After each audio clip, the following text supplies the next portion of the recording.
I'm going to share the screen. So I'm going to, let's see, do this.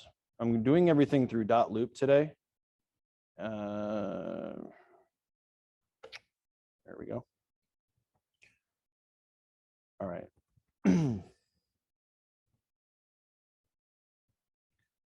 everyone see the screen? And everyone can hear me at home. All right.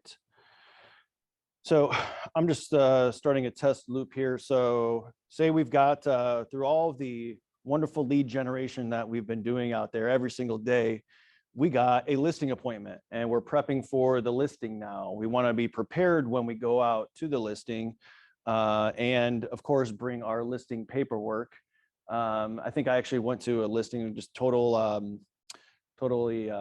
vulnerable here. I did go to a listing appointment once and forgot the listing paperwork. I still got the listing, but it makes it a lot easier if you have the paperwork with you. That's when I was back probably like 7 years ago, calling withdrawals and expireds every day. And I had like 3 appointments that day and then forgot the paperwork on one of them. So it happens to everyone, okay? So, so first off here, we go to, this is just on .loop, one way to do it, right? So we go to templates. And right in your templates in .loop is a checklist for listings. So this is like the simplest way that where I've found it. Teaching old dog here, new tricks, but this is a way our office has made it very simple to do. And the easiest thing, you can just select all and it will drop all your documentation in here. All your listing documents required for compliance to get paid to drop into your loop. Now, if you're using DocuSign or something like that, there's also other pre-forms. You will have a checklist. It was in the training invite that you received. So if you're not using this site, at least you can go through the listing checklist and make sure you have everything, all the documents, required documents there to get signed. So I'm having everything pre-filled out. And I'm going to do some of these items here today on the computer for your sake of your eyes and my handwriting. And we're just going to go through and look at these documents. So I'm preparing everything before I go to a listing as much as possible. I'm going to fill out pretty much everything in the listing. So we'll start with our listing agreement. Of course, you can put the office's phone number here. And I'm putting the seller's name in there. Does anyone not know how to get the seller's name?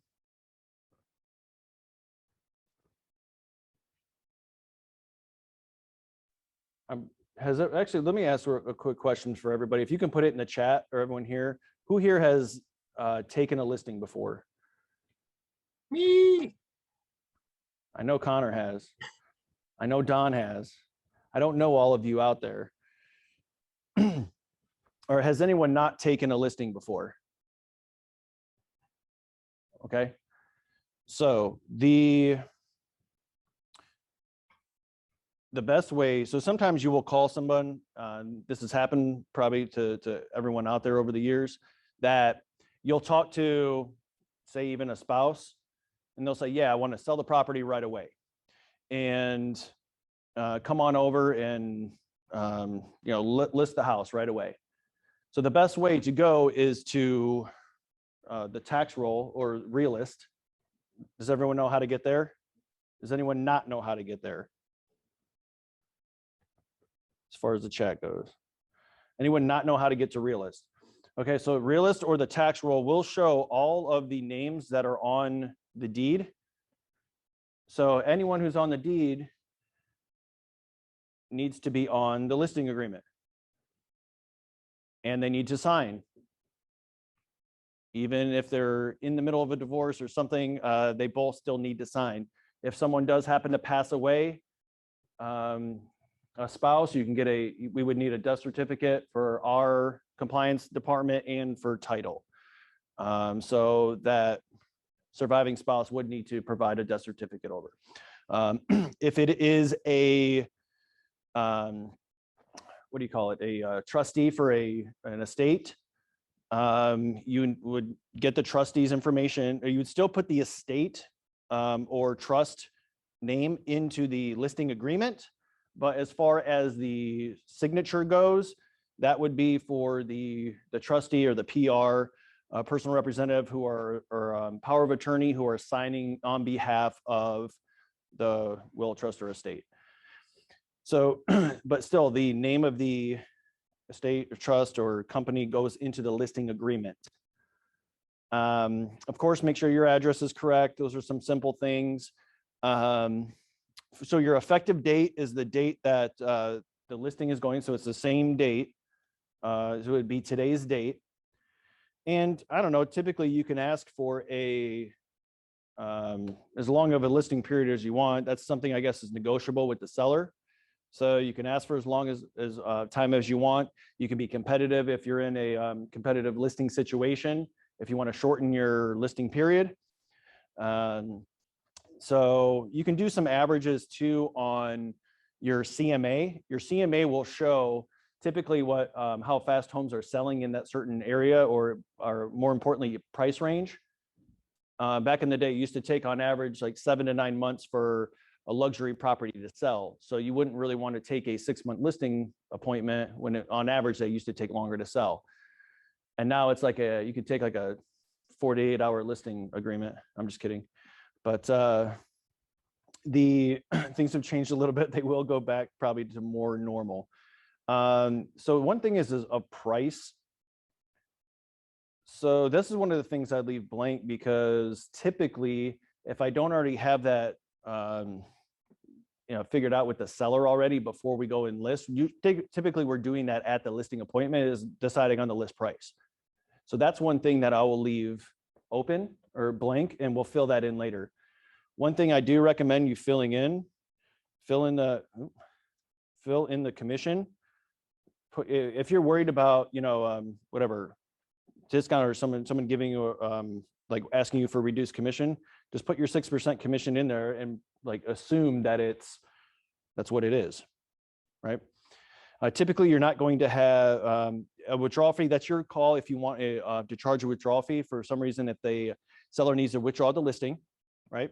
And you can put, or if you don't charge one, you don't have to charge one. You would put that fee in there. The legal description, you also copy that from Realist or the tax roll. So you want the full legal description in there. You also get the section, township, range, plat book page. You get all that information from Realist. Does anyone want me to go there and show you how to do that? If you do, please type into the chat yes. Does anyone here that's live want me to go through the Realist and show how to do that? No, but I'd like you to tell me your recommendation on the withdrawal fee. So typically, if it's family or friends or something like that, or like I know the listing is going to sell, I rarely charge one. However, I do have clients who ask me and want me to pay for thousands of dollars worth of marketing and advertising and things like that up front before, and especially if you can get to this point. I've done it before with for sale by owners, where we haven't necessarily agreed on the price. I've given a recommendation, and they of course wanted to go several tens of thousands of dollars higher. So if that case is, listen, we can give the listing a shot, but we are going to charge a withdrawal fee because we do feel that this is well over of the market, of the stats that we're showing here. So there's a script, a bold script. You could let's like standard gallon of milk. It's like $6 for a gallon of milk, right? But no, like I want to charge $10 for a gallon of milk.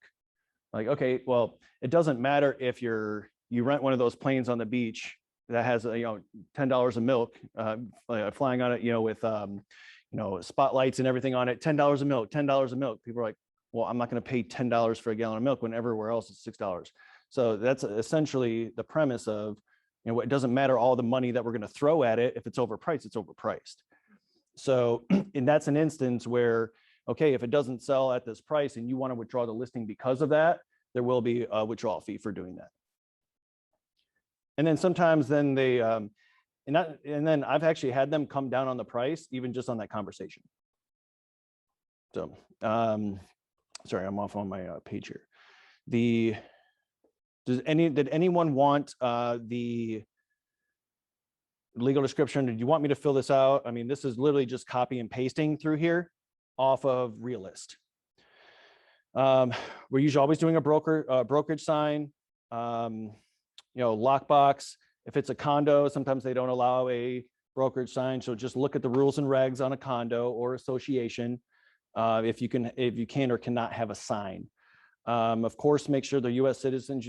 We always recommend you get a photo ID from the people who are selling. So of course you can find out if they're a citizen or not. We do usually wish to compensate the buyer's agent, right? So we're usually selecting yes there as well. So typically how I walk through this document with them is I'll say, hey, listen, this is a mutual agreement between you and I, Mr. and Mrs. Seller. We're going to do our best to procure a buyer for the sale of the home. In return, you're going to help get us access to the property. And, when people are asking it to be shown, that it be shown, and so once again, we're on the same side of the table here, looking to get it sold. General terms of the contract, we cannot discriminate against anyone in the sale of the property at any time. And you understand that your property is going to be listed on the market and on the internet and on the MLS. So people are going to see your home. We are going to utilize a lockbox. So if you're using a Supra, you can say, it's an electronic lockbox. So either myself or someone from my team will be showing it, or another licensed realtor, and we know who's coming in at all times. So showings are by appointment only, and so they won't just show up at your property. If they do just show up at the property, tell them to call the realtor on the sign and schedule an appointment, and they can come in and see it. So simple ways you can discuss that. Commission, you say, in the fact that we do our job, which we're confident we will, then we're paid at closing. You don't pay commission up front. Property withdrawal. So in those instances we just talked about, or we do everything in writing. So we won't take offers, verbal offers. Will require offers in writing. And any changes that we would ever need to make on the listing agreement, we would do in writing as well. Once again, commissions paid at closing. In the fact that we do our job. Title, you're going to provide free and clear title at closing, and we're going to hire a title company that's going to do that. Then they'll handle the process of the closing. Latent defects, those are your seller's disclosures. So by law, you are to disclose anything that materially affects the value of the property. As am I as a licensed realtor. So if we do hear something, we are to disclose it. An acknowledgement, you are who you say you are. And I sometimes joke around with friends like that. But and then you get them to sign. Make sure that they're signing on these areas of the contract where you have two initials on the first page. Okay, and then you'll have a signature, and always check the bottom of all your documents to make sure that you've got initials on every single page too, even the signature pages. Okay, so that document, of course, the listing agreement is the most important. And what I'm doing is I'm always so I'm filling all that information out. I'm filling everything out, probably except for the price and the listing expiration date. I mean, you could put one on there, like you can pre-fill it with one on there. I'm typically leaving those two blank. However, I am always printing out these documents, and at least the listing agreement, and bringing it with, because that is one thing I do not want e-signed. When I'm at the table there, sitting with them inside their house or wherever, I want that listing agreement signed on the spot. Because I know any one of you could come in right after me and get that listing agreement signed too. So I want to be the one to do it. And it could be the same thing too. If it's a withdrawn, expired, for sale by owner, you always want, the purpose of your appointment, your purpose of your listing appointment with them is to get an agreement signed on the spot. Because what could happen if you want to, oh, don't worry, I'll send it to you by e-sign and we'll get it signed later. What could happen? They could change their mind.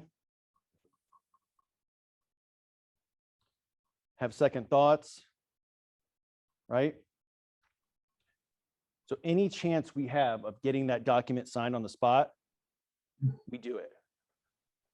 Everyone good with that? Does anyone have a different way of doing that they would like to share? Jordan, have you ever done hosting in-person signing with someone? Not that that's better than paperwork. It's actually probably just out of laziness for not having to scan, but in-person signing with maybe someone that you have a good relationship with. I have before. And yeah, I've sat at a coffee shop and signed it before. I've done that a lot with, more so with writing offers on a property. Like if we go out and look at a property, then I'll type up the offer right away. They can't do it on their phone for whatever reason, so I'll host the in-signing then. But definitely, I mean, for some reason, if I don't have the document with me, or if it was like out of the blue or something like that, and they're like ready to sign and we don't have a listing agreement, absolutely host an in-person signing on the spot. Once again, however you can get that listing agreement signed on the spot, you can do it. Even if you weren't prepared, even if you just stopped by a for sale by owner, door knocked one day and someone's like, yeah, I'll list my home with you right now. And you have your laptop with you, sure, absolutely sign it on the spot. Though that being said, maybe always have a folder in your car with all documentation, all documents, including listing, including contracts, everything. Might be a good way. I used to have a printer in my car. I had a printer in my car for about 4 years. I bought a little printer, a little HP printer, and kept it in my car for 4 years. That thing made me so much money over the years. Because we used to, especially if I was lead genning in the morning and, you know, an expired or whoever called me back during the day and like, yeah, once you know, of course I'm looking to schedule the appointment right away. And I would schedule an appointment, I would call in the morning and they'd call me back at noon. I'd set an appointment for 2 o'clock. Instead of running around trying to find FedEx stores all over, which I do know where everyone's at, I decided just to get a printer, and I had it in my car for the longest time. So, hey, whatever it takes. So if you don't want to carry that around, you can have a, you know, just always have a folder and always have it freshly stocked of documents just in case. Worst case scenario, you've got to fill it all out by hand on the spot. So worst case scenario. Did they answer your question, Connor? Definitely. Okay, so one of the other most important documents to me, and I'm kind of backtracking a little bit here, but after my conversation with the seller at the table, we've gone through, I've found out what, you know, what's most important to them, why they're selling, all those things, right? Like really what they're looking for in a realtor, what their expectations are, all those things, right? Because those are the things that matter the most. And then, well, of course, what matters to them the most too is the money they're going to get out of it. So typically, once again, we're not really knowing, I'm not usually knowing what the list price is going to be. A good practice is to not tell the seller what, because they'll probably usually ask you, well, what do you think we should list it at? Or what do you think the home's worth? They'll ask you, you probably have gotten that question, right? So what I'm typically doing is presenting the data to them off the CMA. And I'm asking them, based on this information, where do you think your home should be priced at? So why wouldn't I tell them a price for their home? In case they have a different idea. In case, does that ever happen? Oh, yeah. Bryant, you had a comment? You would own the price. I would own the price, right? If I gave it to him. If I told him, I'm like, oh yeah, it'll sell for $500,000. And so we listed at 500,000 and we're on the market for several weeks and it's not selling. And then I'm going to ask them for a price reduction. What are they going to say? You said it would sell. Yeah, I'm the one who told them it'd sell for 500,000, right? So I'm presenting the data to them. So typically, we might go back and forth a little bit on the price. And like we kind of mentioned some of those scenarios, right? Of how to give a good recommended price for them. I've had times where, especially in this market, I mean, I don't know, there's obviously some properties, the demand for some properties in certain areas are even well higher than our ask price. So typically I'm always saying on here, we'll agree to a price, let's call it the 500,000. And once again, I'm filling most of this out already, but I don't know, you can just put standard fees in here for your title fees. So once again, I'm not going to know the title insurance until I know what the purchase price is, or the list price. So in this instance, the list price is $500,000. So the rates are promulgated in the state of Florida.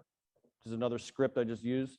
So anyone who sells their property for $500,000 in the state of Florida, whether it's Tampa, Jacksonville, Miami, their title insurance is $2,575. So I'm talking to the seller as I'm going through this with them. This is, and what this does, it insures your title. So in the event something happens, with the title, they find out there's not a clear title later on, the insurance will cover you, will protect you as a seller in the state of Florida, and insures the title on the property. So then once again, same thing on that for the doc stamps. It is 70 cents on the dollar for your doc stamps. So on 500K, it's $3,500 for doc stamps. Does everyone know how to calculate that? So once again, all I do is just do, if it's $500,000, I just do 5,000, 70% of that is 3,500. So once again, that is and I call it, that's the cost of doing business selling property in the state of Florida. So that's on the seller side, it's 70 cents.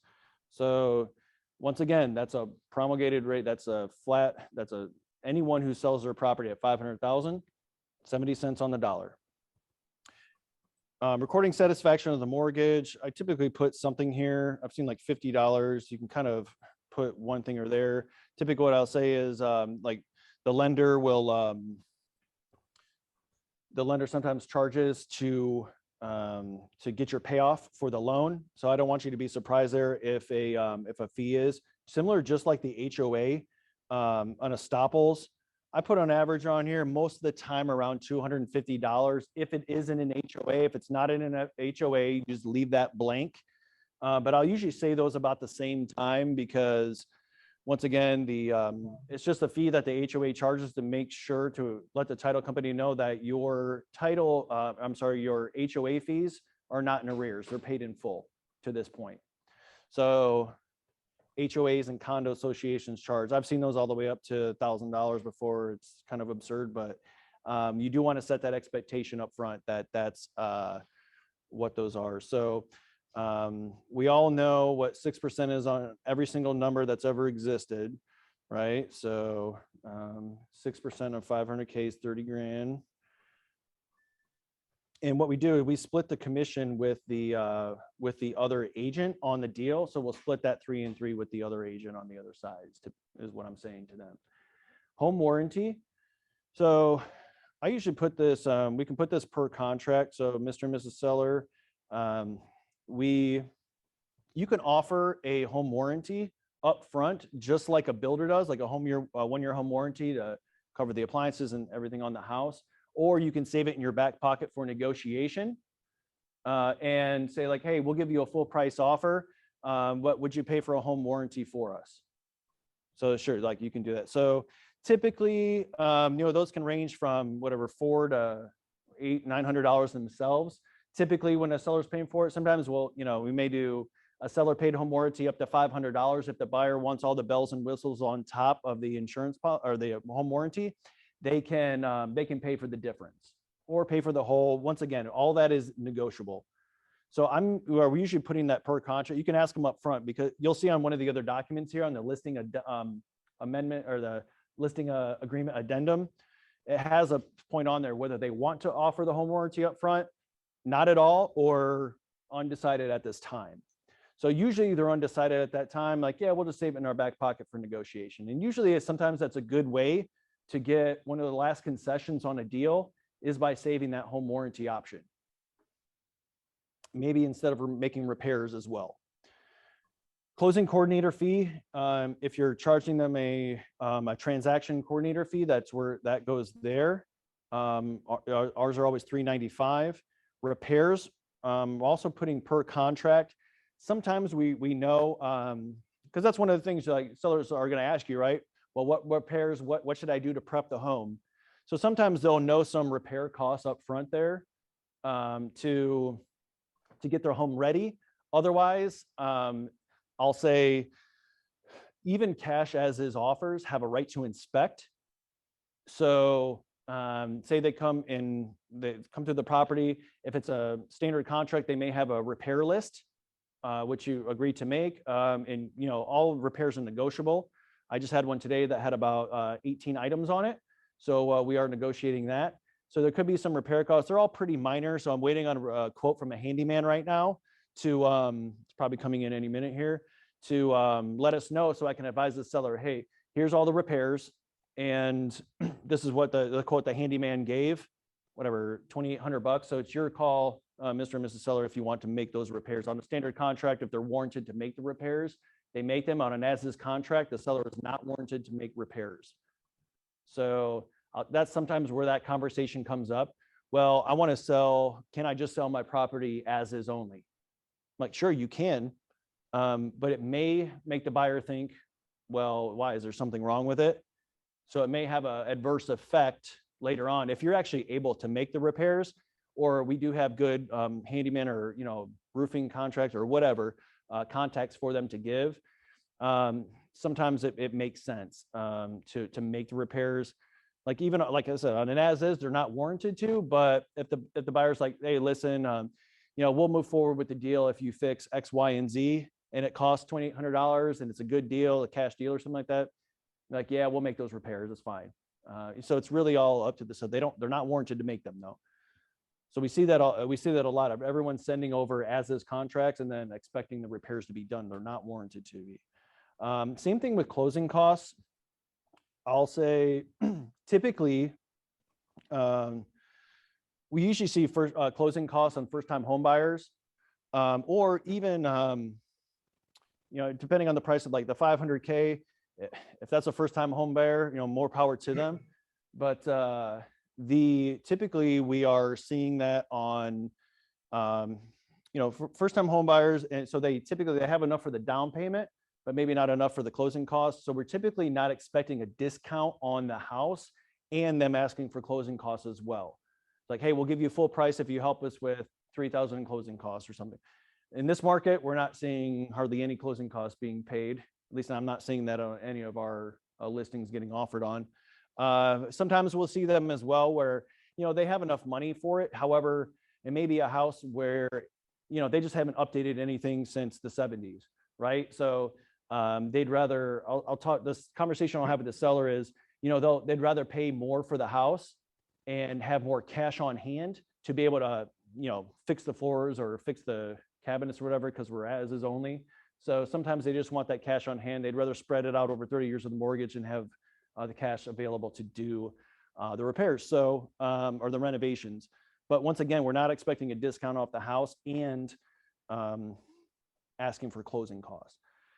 Taxes. So I'll usually defer this. The way I state this is taxes are prorated to the day of the closing. So once we go under contract, so that's the terminology I'm always using when it comes to this point, especially if I don't have the, remember, I'm backtracking here. I'm using this document as a sales tool for me. So I'm saying when we go under contract, we will get we can get a preliminary settlement statement from the title company because we will know and have negotiated the closing date at that point.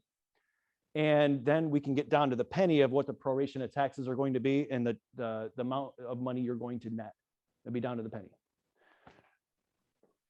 So then, of course, if you want to explain a little further, you owe the taxes for the portion that you live there for this year. So we're in August right now, say we're closing in September, you will owe the taxes all the way through September. The buyer will take over the taxes for the remainder of the year. You can look at your lien searches in the area of what they cost. I think different counties cost each. I think I just did one in Hillsborough, it was $185. So we'll put that there. So what you're doing is, then I'll go through and I'll add up all of this. And this is just one thing I'm doing right in front of them. And as I'm doing that, I'm saying other things like, I like this document because it's transparent. Because most sellers are wanting to know, well, okay, so if I sell at 500,000, I don't know what my closing costs are going to be. This literally lays out, this is Mr. and Mrs. Seller, this is all of your closing costs. Unless something else comes up that we don't know about, that we're not expecting for some reason. But otherwise, this is what you can expect all of your closing costs to be. So let me do one other quick calculation. 395 plus money.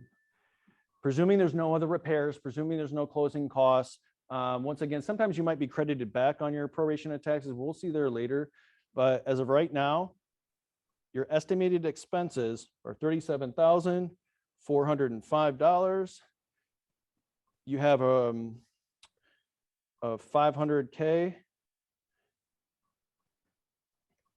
3705. You owe 200K left on your mortgage. So that's usually like, I don't know, I've had before where I've asked like for sale by owner, I'm like, well, how much do you owe on it? He's like, they'll kind of blow you off. Usually at this point in the conversation, after I've had a really good conversation, they'll open up, or if it's a family or friend, of course, they'll tell you. So the total expenses are plus your mortgage, 237,405 minus 500K. So your net sale of the sale here is going to be $262,595. Is that what you were expecting? And I'll always ask that because typically they're always like literally 90 times out of 100, they're like, yeah, that's what I was expecting. I'm like, great. So are you ready to move forward? So I'm leading this document right into, it's kind of my closer as far as the documents go. So, okay. So then typically what would happen, then I'm starting to roll right into, okay, well, there's some documents we have to sign. And then I'll maybe walk them through the process of, okay, we'll get pictures ordered. When do you want the property on the market? Is it listed? Is it ready to list? I'll maybe know some of those things already, right? From our conversation that we've already had. Otherwise, this document has really helped me close a lot of deals walking through that. Does anyone want me to go back through any of these portions here and explain anything further? Was that a lot really quick? But literally, that's almost became a script. So however you want to take that document, once again, I just kind of created my own little script around it to make it flow right through and be able to explain a lot of these things. I'm wanting to, this is also a document just like the listing agreement that I am wanting to explain up front. Reason being, if I just send this over to them in their email and they're looking at all these charges, especially if I don't have a listing agreement signed or something like that, then all of a sudden they're calling me or I'm getting, asked a question on every single one of these things and every single document. And they're not knowing what they signed in, they have no question. So that's why I like doing all of this right up front. So I can say, hey, here, well, why am I paying title insurance? You ever had a seller ask you that? Right. So I'm already handling a lot of these objections or questions just right up front and just smoothly going through that document. Fair? What's your response to the realtor fees? They are what they are. Yeah. Yeah, we charge 6%, you know, and it would be unfair if we charge one seller, you know, a different fee than another seller. And we don't want to be unfair. So, you know, and we're confident we're going to get the job done for you. And that's our fee. And, you know, like I mentioned, this should be like clockwork here. You know, of course, I use the term of, you know, we're the fourth in the region and our listing sold. If you don't have that, figure out just some way of building yourself up, or, you know, your value proposition really. But, you know, we're worth every single penny. And usually, I mean, I'm moving pretty quickly through this, other than filling in the numbers, and doing my quick calculations. But once again, there's a million ways to do these things. There is some calculations online where you can go through and put everything in, and it'll give you like a what do you call it? Like a pre-net sheet before you even go out there. By all means, you can do that. You can do a different amount. You can do anything any way you want, just like a CMA. You can do a CMA 100 different ways. So this is just the way where I found out to do it. And this was a required document for our compliance. So I found out a way to go through it and answer all their questions. Basically, my script kind of became that way of the questions I've gotten asked over the years. So this call is recorded. If you want to go back and listen to this, of how I'm walking through everything and what I'm saying, by all means, you know, you'll have the recording to go back and do it. But those are just simple ways. So it's title insurance promulgated. Everyone pays this rate on selling their house at $500,000. Now, in the event, say we get an offer in and it's for $480,000, I will do a new net sheet for you at the time of offer. You're like, Jordan, yeah, that's a cash 480 deal. I'm really thinking about taking it. Can you run a new net sheet for me at the 480? Of course. You know, so I'll do that at the time of contract, because we need that for a contract file anyway, right? So once again, yes. How are you doing with like a lot of offers? Are you doing net sheets for all of them, or are you getting with your clients saying, okay, do you want to put this up a certain way? Or... Sure. So the question is, if we get multiple offers on a property, are we doing it for every one? I'm typically not. I'm probably doing it for maybe the highest offer. Of course, full price offers, they already have a good idea of where they're at. And then, or if it's less, you know, maybe the least amount. Because remember, sometimes cash is maybe a little less, so they may take less to get cash rather than taking a full ask finance deal. So yeah, it's not always about the highest price. It's about the terms too, the terms that fit what the seller's needs are. So I'll run them. I've ran several before.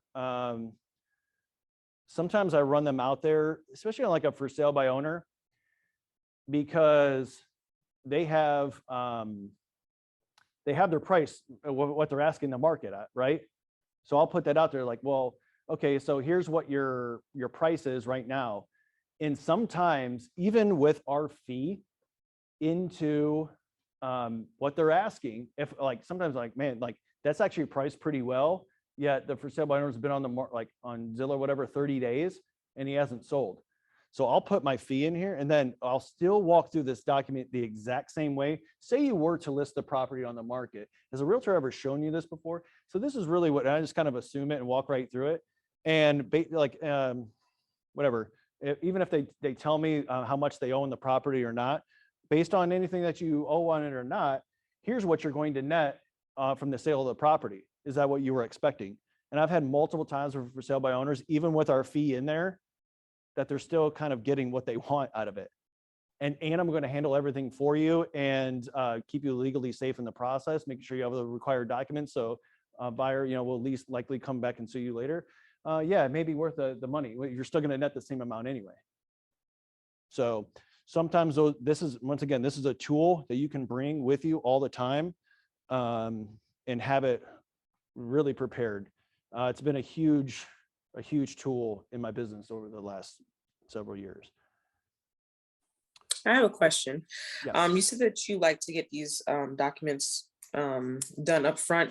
So like when you go on the listing appointment, do you start off with these two documents and then you go into your marketing material, or No, do so you pick first? that's a good question. So typically what I'm doing is, once again, I don't know if you've been through Bold. Bold has a really good, we used to have boot camp where I would do a live listing presentation for the class. And it's typically starting always about, what the seller is looking to accomplish. I'm like, so, hey, like, why are you selling? Why am I here today? And we're having a good conversation about whatever it may be, whatever they're looking to accomplish. Okay, so, and I always want to make sure that, okay, so just so I'm hearing you correctly, you're moving out of town, you really want the property sold by next month, all those kind of things, reiterating to them. Yeah, make sure they know you're listening to them. And it's so crazy because I have a marketing packet ready for the listings, yet I would say maybe 9 times out of 10, we don't even discuss my marketing packet or how I'm going to market the property. Hardly ever. If they ask me about that, of course, I've got reasons of why they should list us, or what we're going to do and what we've done in the past and what works. Often through the conversation I'm having with them, it's a natural progression of, so I'm walking them through, I'm finding out what they're looking for. We're talking about a price and agreeing on the price. And then I'm like, okay, well, as soon as we get the price, that's where I bring out this document. And then the way where I go through that and kind of, I guess, answer a lot of their questions through the net sheet, really answers maybe any of those questions that they may have had previously.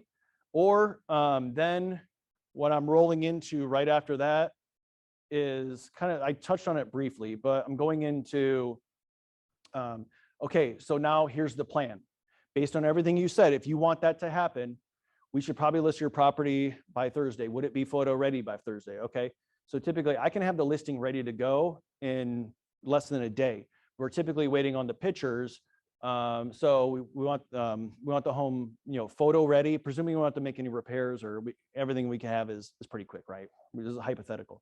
So we prepared the listing. Then I'm really walking right through the process. So once again, like we talked about earlier, so I'll drop the pictures in, the listing will go live. I'll let you know when the listing goes live to expect showings. You're probably going to get quite a few showings on your property in this market.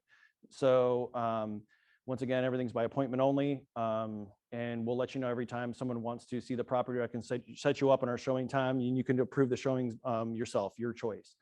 Then we're going to get showings. We'll get feedback from every single showing. So if we need to tweak anything or change, say we're getting the same objection, we can't change our location. We can't change certain things. We can't change the square footage right now. So we can change something if it's not showing well, right?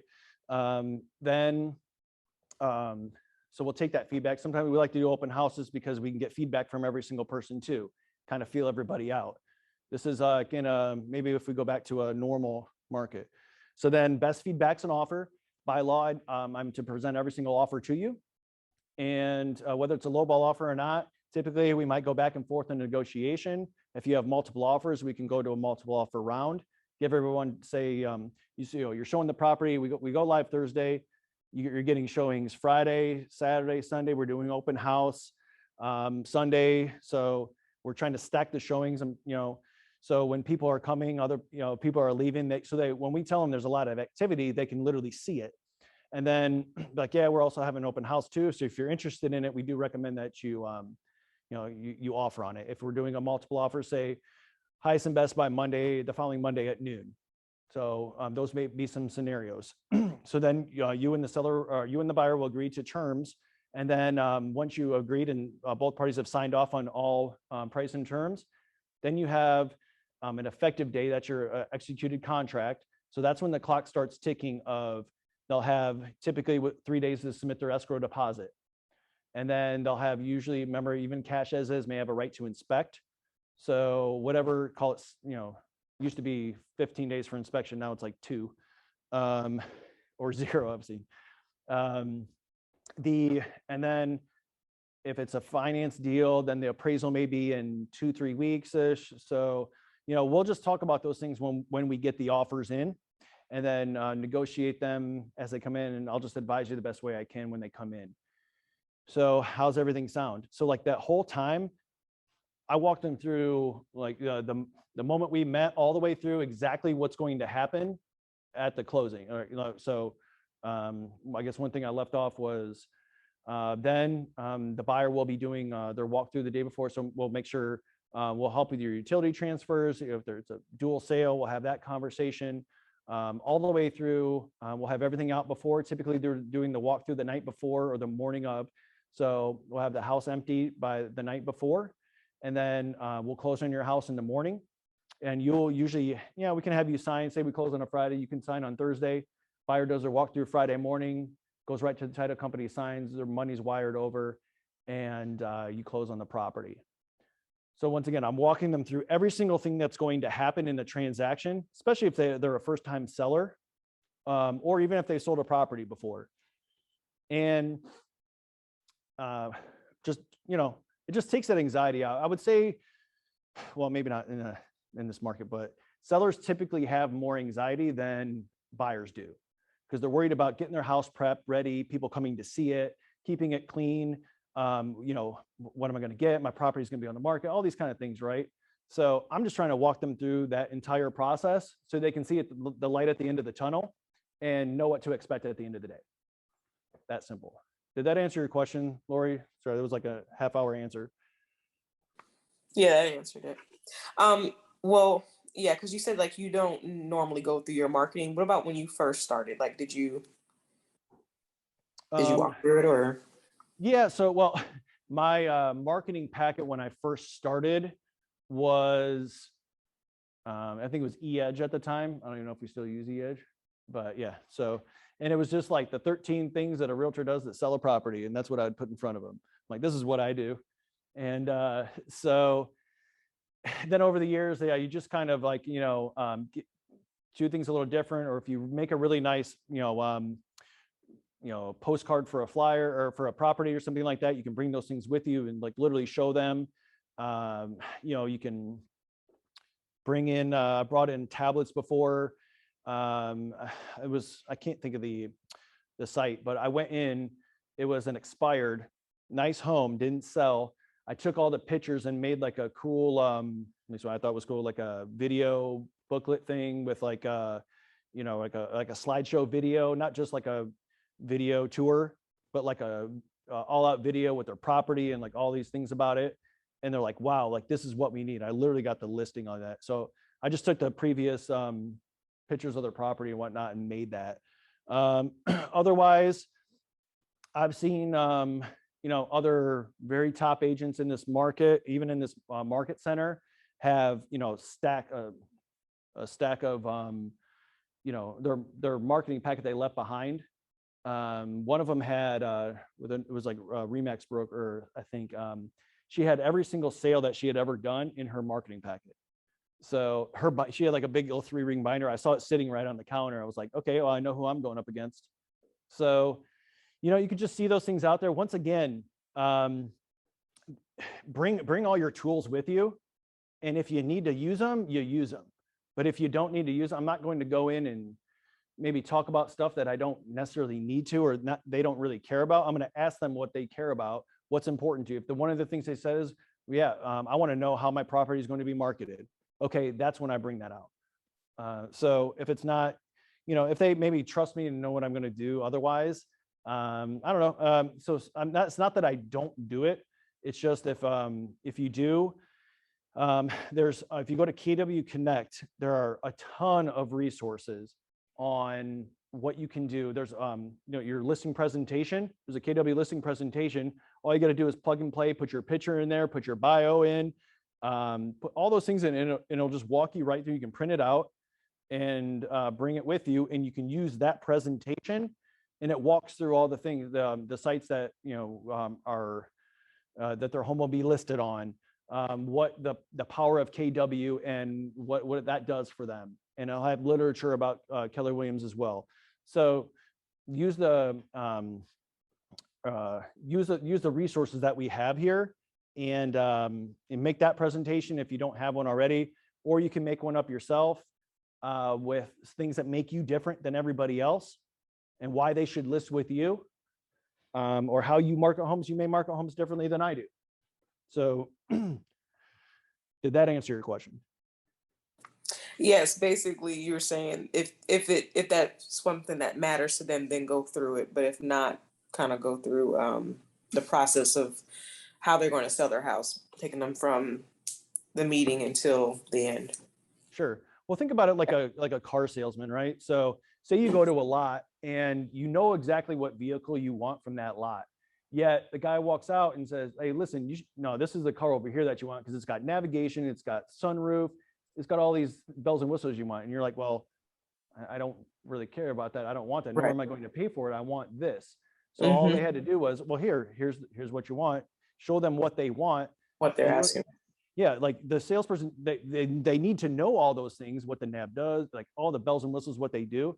But once again, they're just tools. If they don't need to use them, then why, don't use them. Exactly. Okay. That's just my thought process around it. Yeah, I think I understand it better now. Thank you. You're welcome. Okay. Other questions on the net sheet? I wanted to spend a little more time on that. Like I mentioned, because I think it's pretty important. We good there? Okay. Once again, you can throw a question in the chat. Jesse's helping me over here, helping me keep everything answered. And so now we'll go through the rest of the documents here that are, of course, required for compliance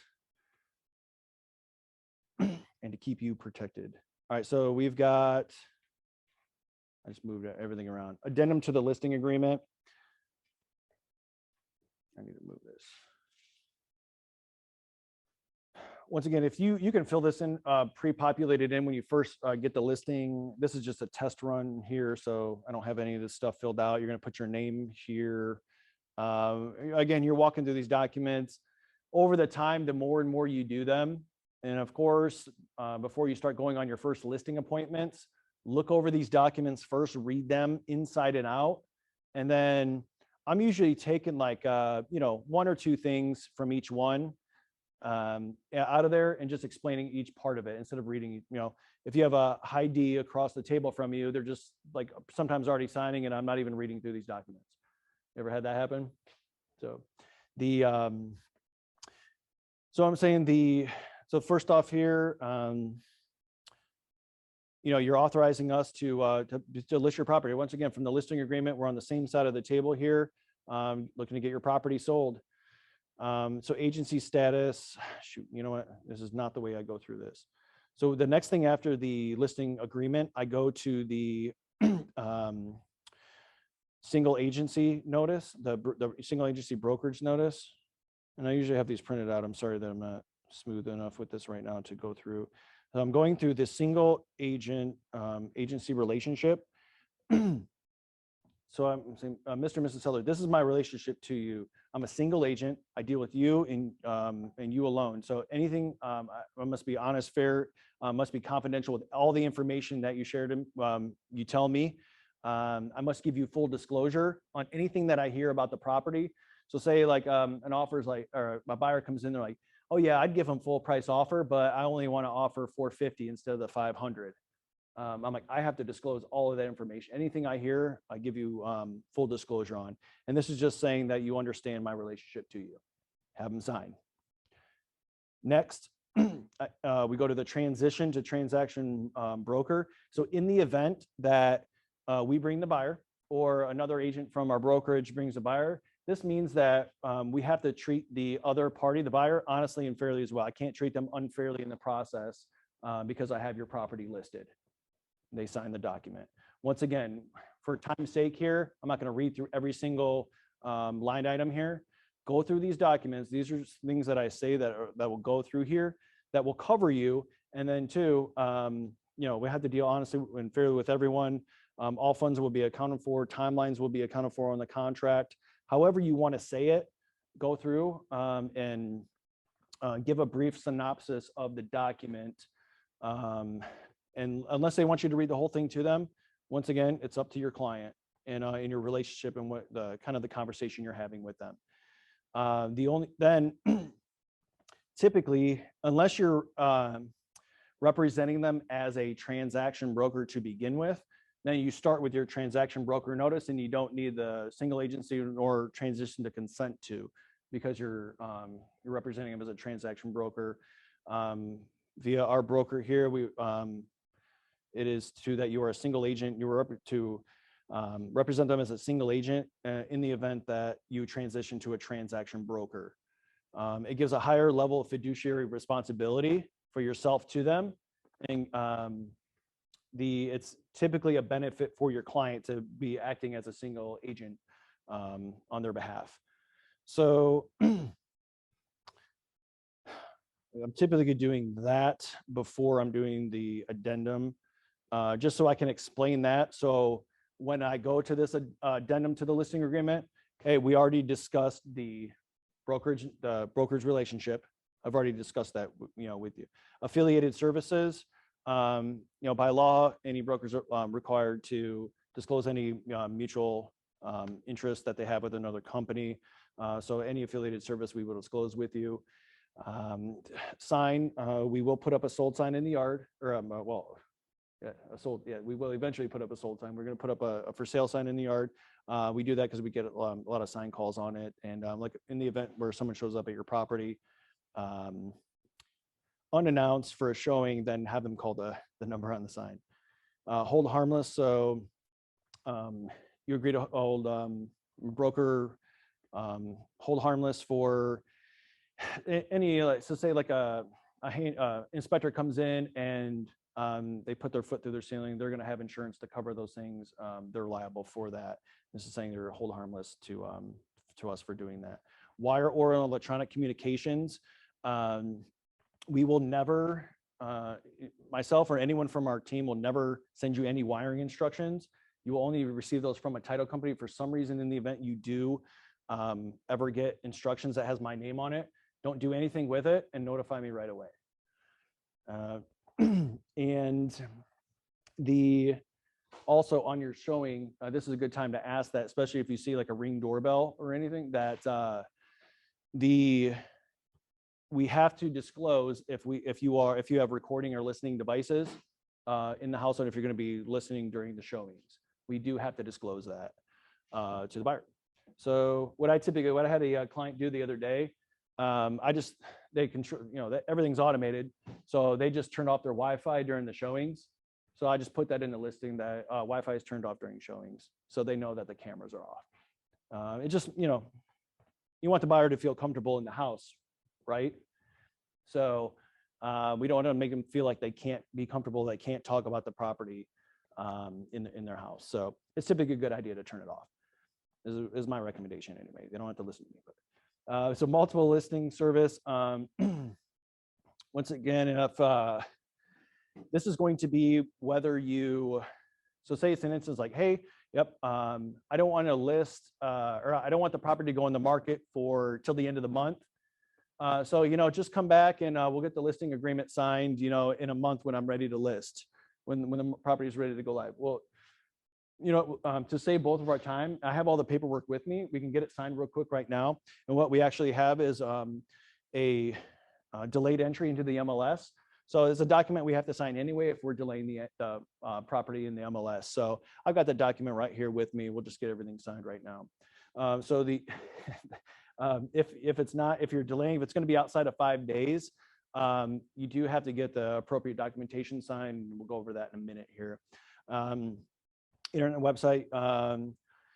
This is saying that you understand your property will be advertised on the internet. Your house and pictures of your property will be on the internet. Apparently, there were some people that didn't know that. The Homeowners Association. So this is the event that it is in a Homeowners Association that are all your fees paid in full to your knowledge at this time? Yes, no. Okay, because title will do a search, and they'll get an estoppel and make sure that all your fees are paid. And same thing with a condo. So yes, no, if there's no condo, you just like no. If there is, yes. You just have them initial next to yes, they're paid in full. Or if they're in arrears, then you find out how long they are in arrears. Presentation of offers in presence of the buyer's agents. This is one I've never understood. However, seller requires all offers from the buyer's agents to be presented without the buyer's agent present when offer is presented. It's typically what we're doing. We don't need the other agent actually present to submit the offer. A lot of things are done electronic nowadays. If you are signing or charging a transaction fee, also this is where it goes in the documentation here. So they can't come back later and try to tell you that you didn't tell them about it, because then they've signed in multiple places that it is charged. So if you haven't experienced that, you will probably experience that at one point. Any other questions on the addendum to the listing agreement?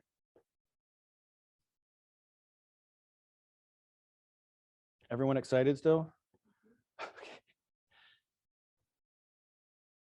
Again, seller's affiliated business disclosure.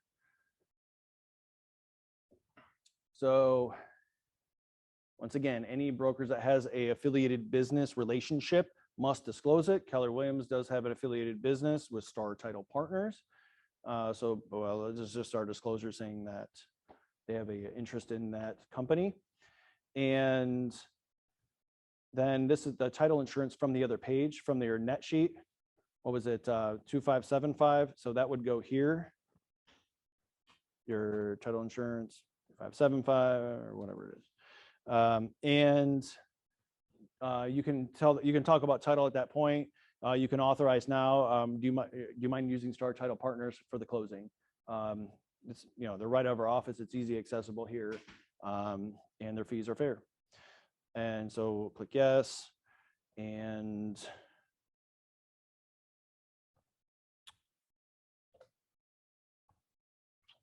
then that's pretty self-explanatory, I believe. Once again, if you have any questions, shout them out. The lockbox agreement is pretty self-explanatory. I usually make a joke with this. I'll say that like I mentioned, we're going to put a lockbox on the door. It's going to be a super lockbox. It is not a security device. It's kind of what it kind of talks about here. It's not an anti-theft or security device. It's just a lockbox that holds a spare key. So apparently someone didn't know that as well.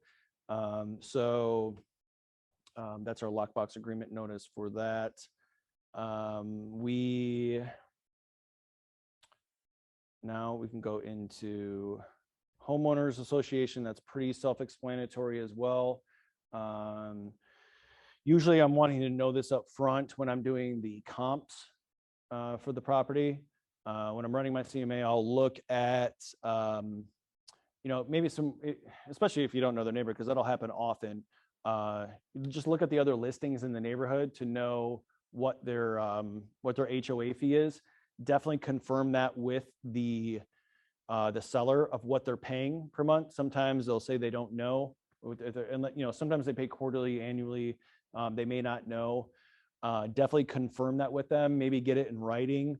I've seen it before where it's been off a little bit and people aren't happy when it's off. Some of them have two, like condo associations, you'll see on the next document. Some of them have two, like a master association, like West Chase has a master association, plus each community may have their own association fees. So we want to make sure you have the name of the community and how often, how much they are per month, per quarter, or whatever. Make sure that those are filled out in here. And you can have any fees or any other assessments.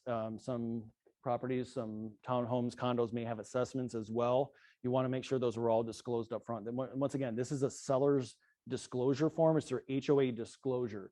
So this is something that the seller is disclosing to the buyer, and the buyer does sign this at time of offer.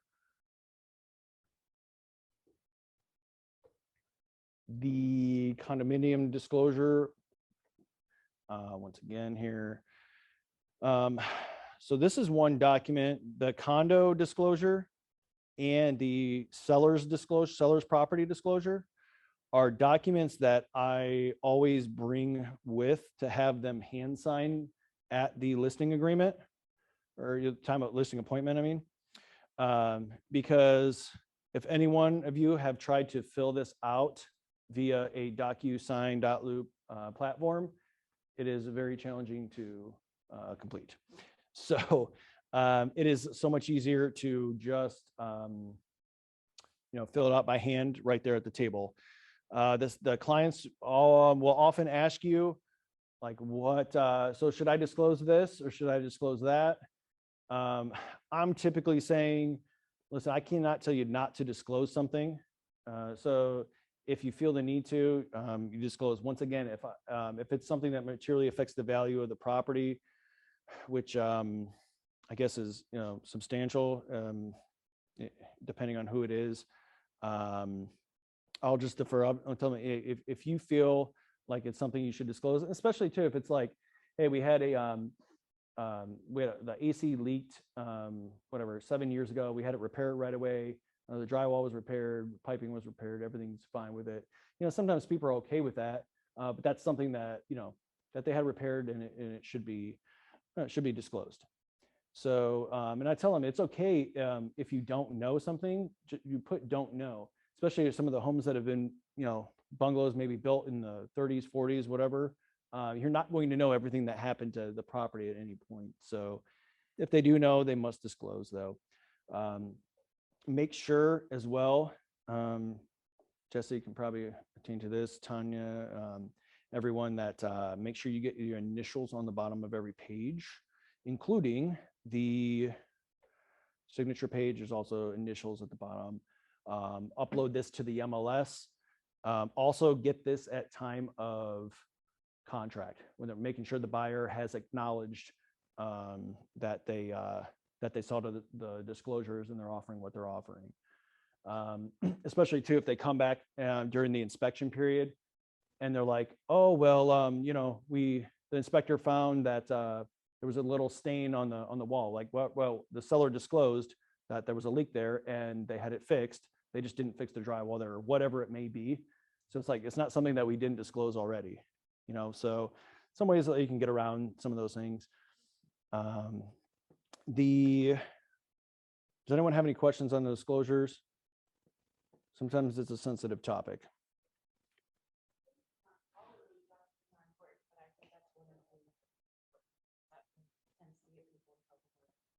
Sure. Well, and it's a great point, Jesse. So she said it's important because it tends to get people more in trouble than anything, and people meaning sellers. So that's a great conversation to have with a for sale by owner. If you've also, I know Connor's been to my boot camp back in the day,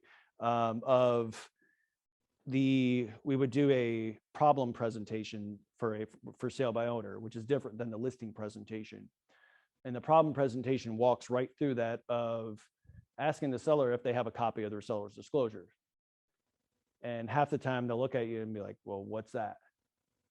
Like, okay, well, so you're telling me you don't have one of the most important documents that, our opinion, you should have as a seller to protect you, because you hear it on the news all the time. It's the number one reason why sellers are sued in the state of Florida is because of lack of disclosure. And you're telling me you don't have that document. You know what? Here's the document. If I can't do anything for you, take this document and complete it and make sure a buyer signs it at the time of contract. So then you're showing that for sale by owner that, yes, you are worth every penny that you're charging, right? So and definitely, if this is just a side note, not on listings here, but if you're writing an offer, make sure your client is seeing the disclosures on a property that they're offering to and sign that, because that can protect you from getting in trouble too.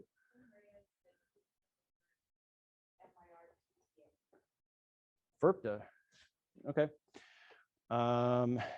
Is that what document is that in here? That is under the seller's disclosures? No.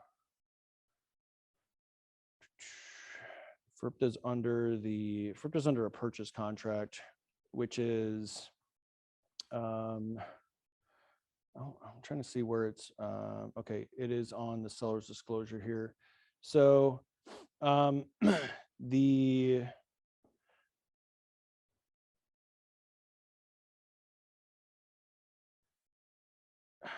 Foreign Investment Real Estate Property Tax Act. So typically if your clients, you're not going to see this a lot, but if your client is selling from overseas, which I've had that happen before, then you want them to be aware or disclose that if they are subject to the FERPTA Act, that apparently they do want that disclosed, because it could essentially affect and hold up the closing. I know it's happened before. I think on a commercial deal I did a while back, we found out halfway through the deal that they were subject to FERPTA, and it delayed the closing.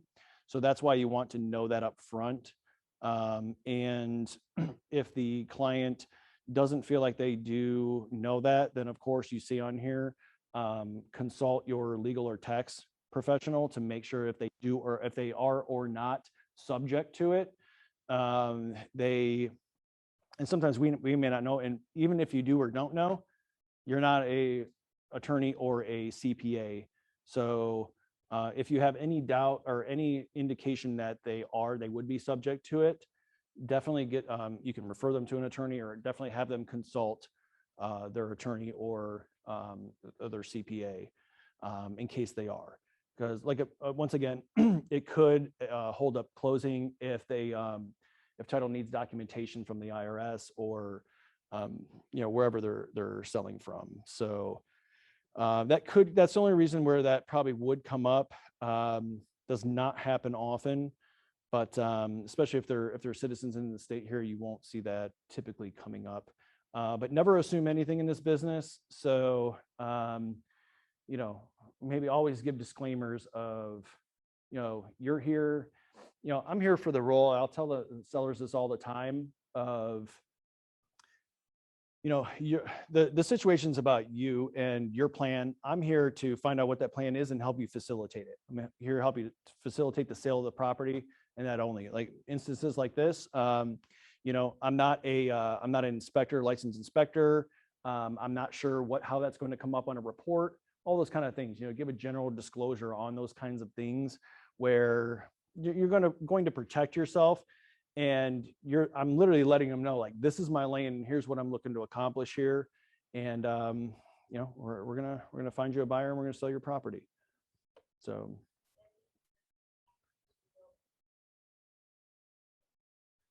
all right, let me add that here because I don't know if it's on I don't think it's on the general checklist. Let me drop it in here real quick. Nope, I guess I didn't have to do all that.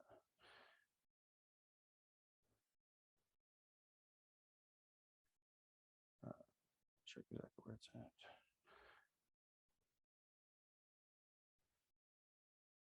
Keller Williams, Keller Mortgage, affiliated bit. This disclosure, if you can see my screen here.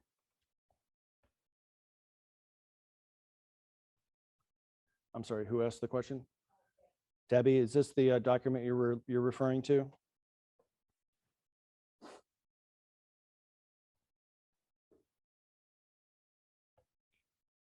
Debbie, can you hear me? Okay, perfect. All right, so this is once again, it's very similar to like the title. It's an affiliated business that we have. In any affiliated business, we are required to disclose to the client. So if you are referring Keller Mortgage, we do have to disclose that the broker does have an affiliated business relationship with the mortgage company.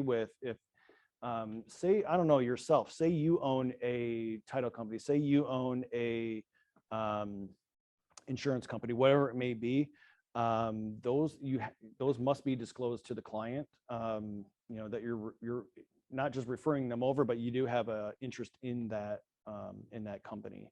So once again, like on here, you are not required to use them. Just like a lender, like you can give names.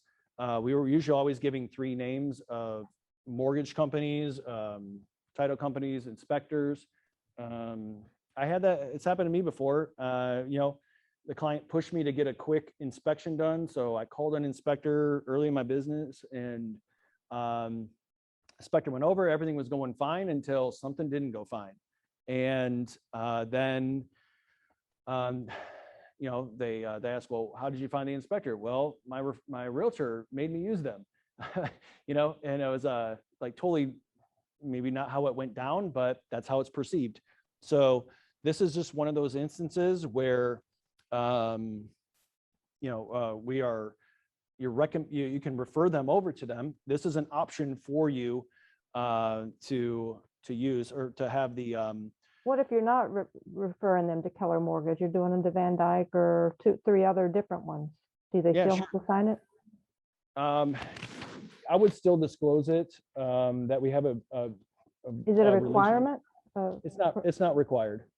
I would be definitely, if you do, or I know some agents put it in their in the listing terms, like, hey, your buyer may be you know, eligible for this, for the for Keller Mortgage.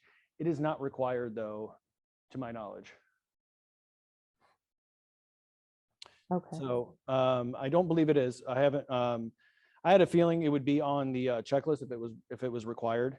I think if you are referring it, you absolutely get this. Absolutely get it signed.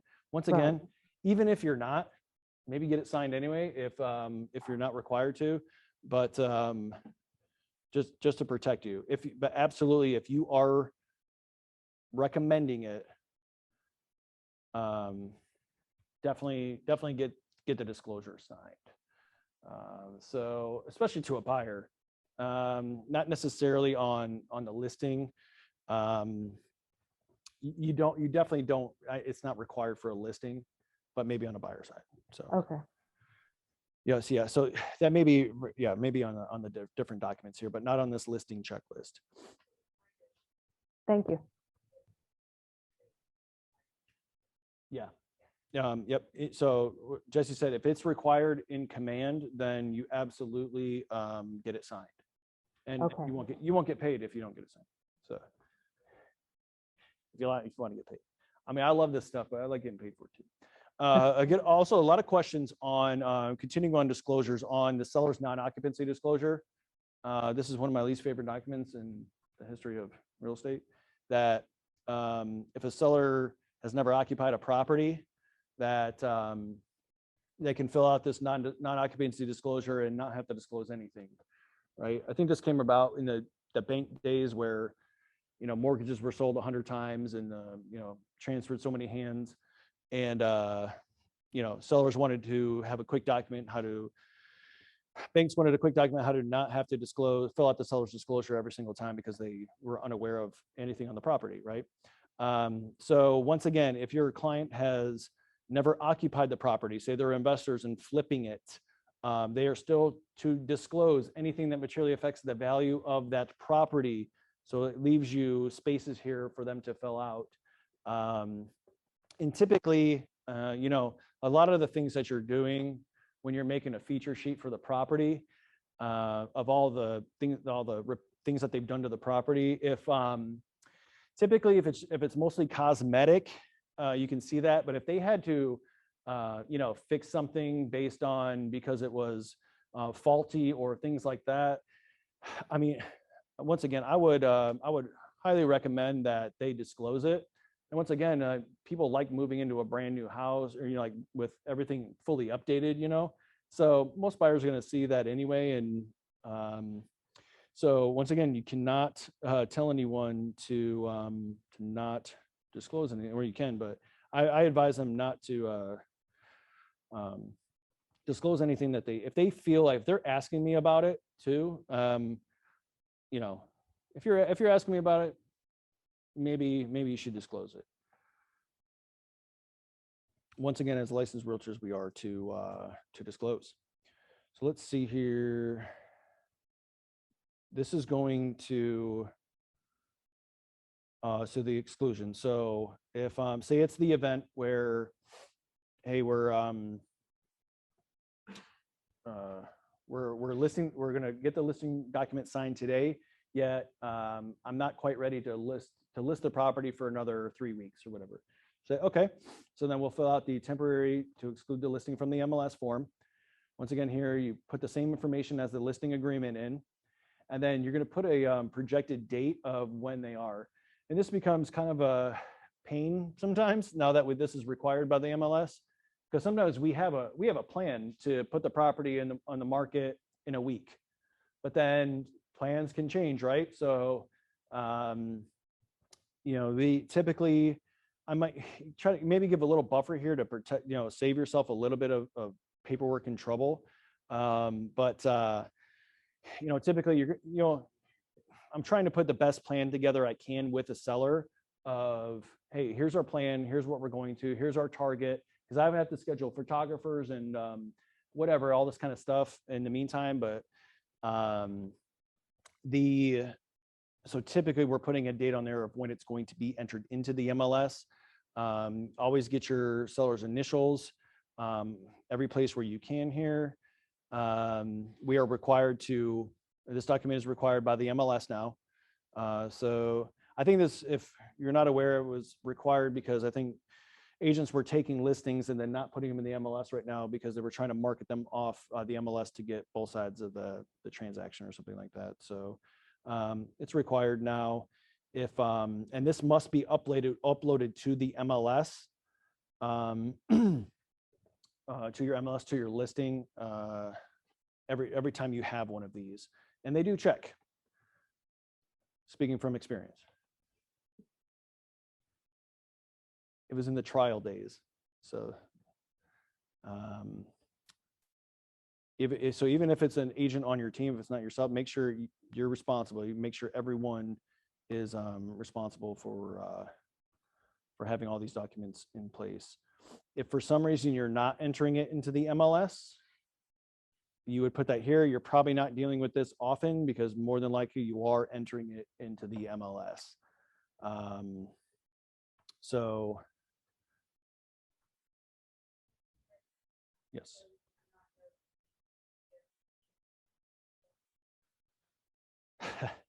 I've had before where we've had to update it and get it re-uploaded into the MLS, and that's kind of a pain. So,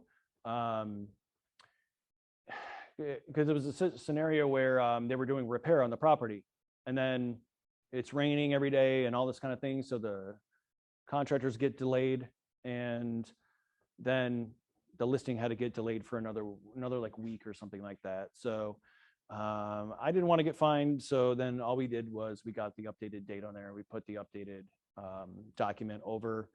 I sent that by e-sign. I didn't, drive out to the house to get that re-uploaded, but send it over to them, and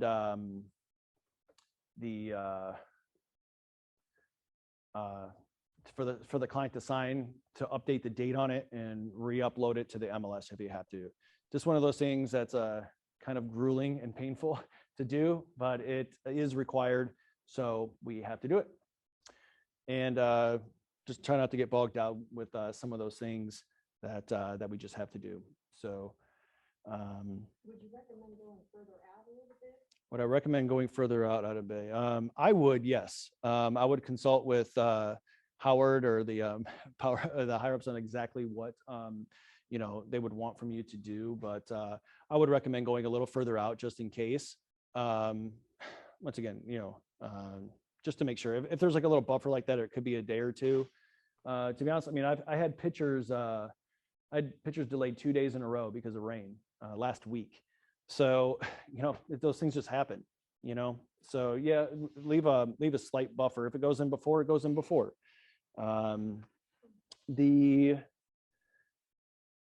Let's see, this last form here on the standard form, these are all the things like when you walk through the property, MLS change form. So say the event that something does have to get changed, or say you're doing a price reduction, you would do that here. Any other changes, like you've got to go back to the market, that also requires a status change form. Anytime the status is changing in the MLS, you are to get this document edited and sent over to and uploaded to command. So, it is. You can list it sooner than the day. Yeah, you do not have to wait to the date that you have put it out for. So yes, that's typically what I'm doing. I mean, in my opinion, 5 days to get the property live and everything and just in general is like, I mean, it's pretty tight, you know. I mean, everyone's situation is different, so it's like I love that document. I really love that document. So I'm trying to hide my emotion behind that document because it's not that it's not needed. It's needed for a good reason. However, it's I don't know. You know, as long as everyone had good intentions, I think it would be fine. So yeah, put in there if you got to give a couple day buffer. I don't know. I'm not telling you to do that, but if you did and you got it in sooner, it does not appear that you know, the MLS is mad about you getting it in a few days sooner than what the date says. I'll say it that way. So that is typically those are your standard documents here for the listing checklist. And sorry, I just did it through here through .loop because this is the way I was taught a long time ago. Do it through command, go through here, find out any document you want to find, get everything submitted. If it gets kicked back to you, you know, there's going to be a note telling you why. I don't know. Does anyone want any of these other documents you want me to go over? Lead-based paint, you know, that's required for any house built before 1978, or any property that's built before 1978, whether that's residential or commercial. We do it on both. The net sheet, short sale, be thankful. Maybe Don, I don't know if definitely be thankful that you're not dealing with these right now. We'll probably, I'm sure, have some short sale classes coming up in the future. Just be thankful that's probably nothing that you've had to learn. I got in the business. I think my very first deal in the business was a short sale. And that's what I had to learn on. So that was fun. I think everything else, I mean, you're not going to, I don't think you see a lot. CDD is just like kind of an HOA. So if the property isn't a CDD, typically I'm seeing that on previous listings, just how I look up previous listings in the CM when I'm doing my comps for the listing. I'll check to see if there's a CDD in that community. Sometimes the clients, the sellers don't know. I've had that before. The sellers had no idea there was a CDD. So when there is, it'll typically be paid with the taxes. So that's why sometimes they don't know, because it's paid with the taxes. But if there is a CDD in the community, then the CDD disclosure is required. And that is something that is also uploaded to the MLS. It's best practice to upload that to the MLS. So you're wanting to upload the seller's disclosures, HOA, condo docs, CDD disclosure, all those things, you know, you're wanting to upload to the MLS as attachments. And that being said, not only make sure that information is given to you from the seller as far as the HOA. This happened to us before where we asked for the HOA docs from the seller. He's like, oh yeah, I have those all digitally. I'll send them to you. He sent us all the documents. However, literally it was like a month or two prior to us listing the property, the HOA, they had an amendment to their bylaws, and that wasn't part of his package that he sent to us. So always double check, even if the client is sending you that documentation, it still falls on you as a licensed real estate agent to make sure that all your documents are accurate and up to date. So once again, just double check and protect yourself on everything. Not trying to scare you. It's just double check. And sometimes HOA docs are a little more easily obtainable than others. I'm sure you found out there. So I know it's appreciated when the HOA docs are uploaded to the MLS when we're representing a buyer. So we always try to upload the HOA docs to the MLS for when people are offering on our property. What other questions can I answer?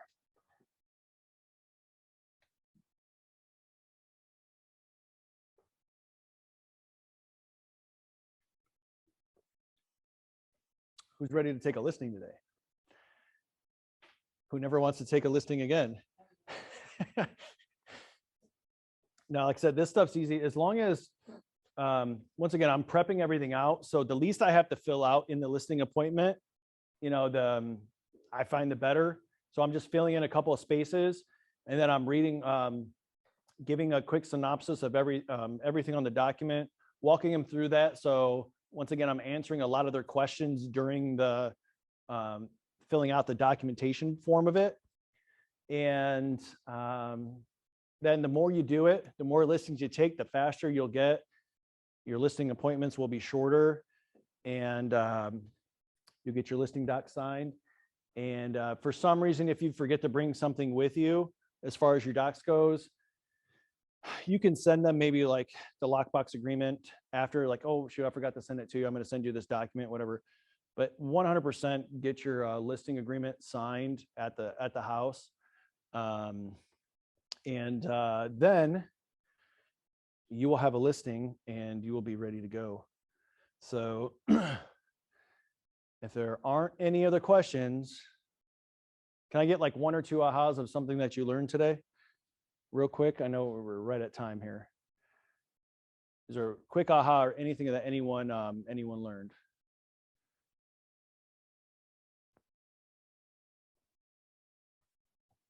Nothing. Awesome. That's okay. Getting the list agreement signed right then and there. Actually, I got two that I'm doing, and one of them, not luckily we knew people. Yeah. So it wasn't like a huge deal, but Right. I didn't have any of the paperwork when I went there, and I sent it all to the doctor. Now he had bought and sold a bunch of houses before, so he's not. Yeah. I didn't need to walk him through everything of it, but Sure. I did the rest. Sure. Well, you know, and so sometimes what I've learned is I always treat my family and friends just like every other client, and like, oh, you know what, they trust me. I don't need to go over the net sheet or any of that kind of stuff. They're good. Whatever they net kind of thing. Like, no, like I want them to walk through. I want them to see me in my professional environment. So they refer me, they look at me there and they refer me that way. Right.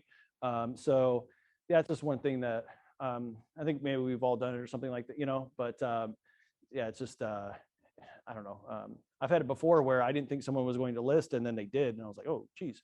Yeah. So like, yeah, definitely have everything ready. So it's good. Thank you. Thank you for sharing.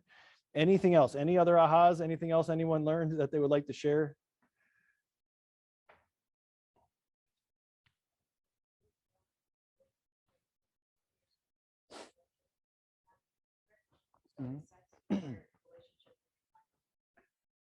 Yeah. So knowing the presentation in and out. So yeah, well, that's the big thing I learned. And once again, my listing presentation I thought was good until I came to Keller Williams and I saw Gary Ubaldini do his list your sellers for success. And I was like, wow, that's like on a way other level than what I was doing it. So then I was like, try to match that as close as I could to that. I don't know if I've ever done it, but then they asked me to teach boot camp. And I'm like, there was a point where I didn't want to be in front of the class and not have my presentation down, you know? So I studied that thing verbatim. It was a bold listing presentation. I studied it verbatim for days and days and weeks until literally it got to the point where I could recite it all without even looking at it.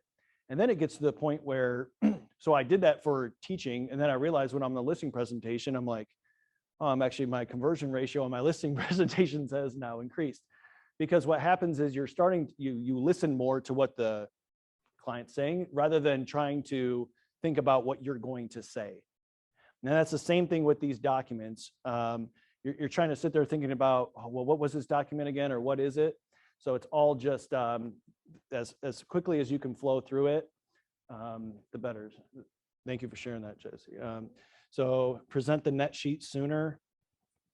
Yeah, Debbie, like I mentioned, I turned it into a sales tool for closing, and especially too if it's a dual transaction and they are selling to buy, or selling and buying at the same time, they're going to need to know what they're netting off of it. Hey, when you have you been pre-approved yet? No. Okay, well, let's look at I can give you a really good idea here of what you're going to net from the sale, so you can give that to the lender so you guys can prepare what you want to put your down payment as, and then we can go look at properties and know the right price range, and what you're going to be most comfortable in with your monthly payment and all that kind of stuff. You take that up with the lender, but at least I'll be able to give you an idea of what you're going to net. If you're going to be using that equity to put as a down payment. So thank you, Debbie. Yep, that's it's in my opinion one of the most important documents. Anything else we can help with? Any other questions? Okay, well, I hope this was helpful, and you can take something and go get a listing today. Let's go put these paperwork to use, huh? All right. Thanks, everybody.